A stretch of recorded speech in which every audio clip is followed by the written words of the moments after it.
যেই নারী পর্দাশীল তাকে আল্লাহ তাআলা বড্ড ভালোবাসেন। পর্দার অনেক গুরুত্ব আছে। পর্দা নিয়ে আমি অনেক কথা আমার লেকচারে বলেছি, আজকে জাস্ট শর্টকাটে বলবো। পর্দা মানে শুধুমাত্র হিজাব নিকাব, বুঝবেন কথাটা। পর্দা মানে জাস্ট হিজাব নিকাব বোরকার নাম নয়। দেখবেন আজকাল অনেক মেয়ে বোরকাও পরে, টিকটক করে, বোরকাও পরে, আবার গান বাজনা বাজিয়ে রাস্তাঘাটে বেহায়ার মতো নেচে বেড়ায়, ঠিক কিনা বলে? বোরকা পড়লেই পর্দাশীল হওয়া যায় না। যার মনটা ঠিকঠাক, যার মনে সত্যি আল্লাহর ভয় আছে এবং সে সমস্ত বাজে কাজ থেকে নিজেকে বাঁচিয়ে তারপরে বোরকা পড়ছে, হিজাব পড়ছে, তাহলে এটা হচ্ছে নূরুন আলা নূর, আলোর উপরে আলো। এই মেয়ে মৃত্যুর সাথে সাথেই আল্লাহ তাকে জান্নাত নসিব করবে। সুবহানাল্লাহ পড়বেন না তারা? পর্দাটা হচ্ছে জাস্ট আপনার বাহ্যিক ঢাকার জন্য, বাট এটা যদি ভালো না হয়, অর্থাৎ অন্তর যদি আপনার ভালো না হয়, আপনি যতই বোরকা পরেন, আপনি যতই হিজাব পরেন, আপনিও 10 জন সস্তা মেয়ের মতোই হয়ে যাবে, ঠিক কিনা বলেন?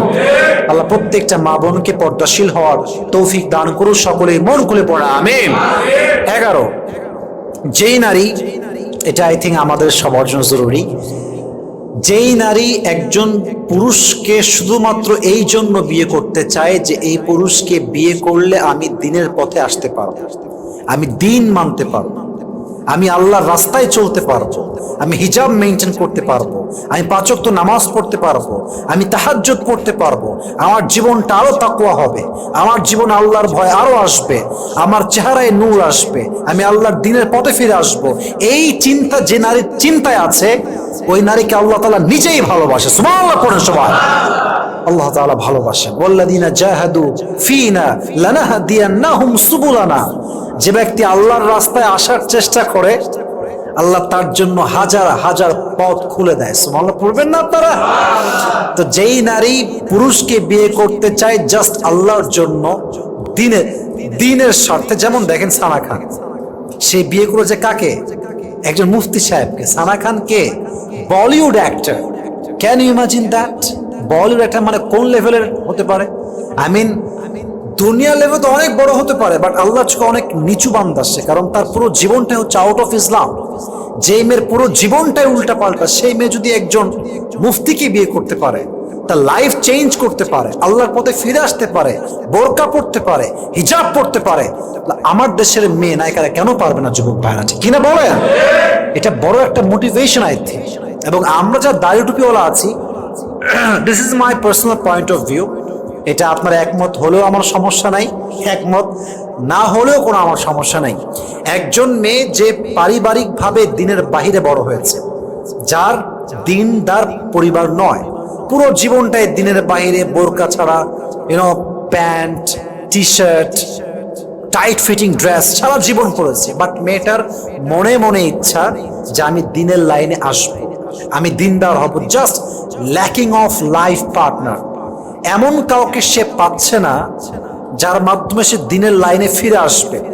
এমন মেয়ে যদি আপনি পান যে সে দিনের লাইনে পরিপূর্ণ ফিরে আসতে চায়, এন্ড মাশাআল্লাহ আগে জিন্সের প্যান্ট পরতো, এখন মোটামুটি বোরকা পড়ছে, মোটামুটি 5 ওয়াক্ত নামাজ পড়ার ট্রাই করছে এবং বাজে সমস্ত নেশার থেকে সে বের হয়ে আসছে, আপনি হুজুর হয়েছেন বিধায় যে আপনি খালি মাদ্রাসার ছাত্রীকে বিয়ে করবেন, এই চিন্তা বাদ দেন।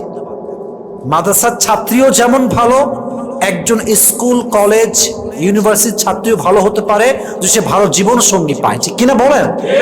আমাদের মাইন্ড খুব narrow, we are really really narrow minded person. মনটা বড় করেন যুবক ভাইয়ারা। যেই নারী আপনার জন্য দিনের পথে ফিরে আসতে চায় এবং আপনার মনে হচ্ছে she is perfect for you, please let get married as soon as possible.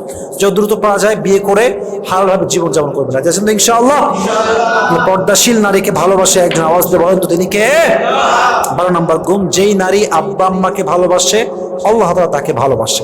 অনেক মেয়ে দেখবেন বিয়ে করার পরে শ্বশুর বাড়ি যায়, আব্বা আম্মাকে একদম ভুলে যায়। অনেক আছে, স্বামী ভালো পেয়ে গেলে, সন্তান হয়ে গেলে আব্বা আম্মাকে একদম ভুলে যায়, বাট এটা ঠিক না।